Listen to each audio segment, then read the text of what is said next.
'Twas the night before Christmas, when all through the house not a creature was stirring, not even a mouse.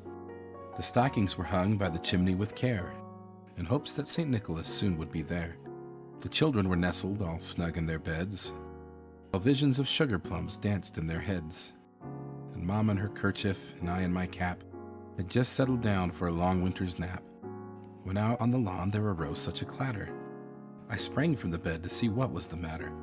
Away to the window I flew like a flash, tore open the shutters and threw up the sash.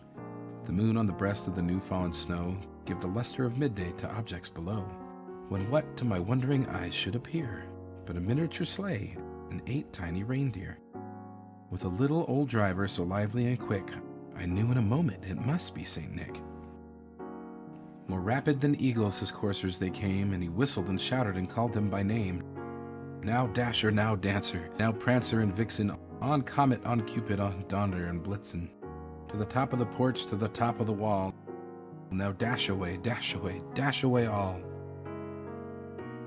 As dry leaves before the wild hurricane fly, when they meet with an obstacle mount to the sky. So up to the housetop the coursers they flew, with the sleigh full of toys, and St. Nicholas too. Then in a twinkling I heard on the roof the prancing and pawing of each little hoof. As I drew in my head and was turning around, down the chimney St. Nicholas came with a bound. He was dressed all in fur from his head to his foot, and his clothes were all tarnished with ashes and soot. A bundle of toys was flung on his back, and he looked like a peddler just opening his pack. His eyes how they twinkled, his dimples how merry. His cheeks were like roses, his nose like a cherry. His droll little mouth was drawn up like a bow, and the beard of his chin was as white as the snow. The stump of a pipe he held tight in his teeth, and the smoke had encircled his head like a wreath. He had a broad face and a round little belly that shook when he laughed like a bowl full of jelly. He was chubby and plump, a right jolly old elf, and I laughed when I saw him in spite of myself. A wink of his eye and a twist of his head soon gave me to know I had nothing to dread.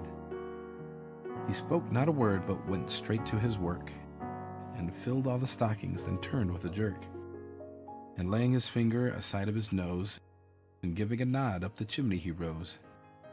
He sprung to his sleigh, to his team gave a whistle, and away they all flew like the down of a thistle. I heard him exclaim ere he drove out of sight, "Happy Christmas to all, and good night."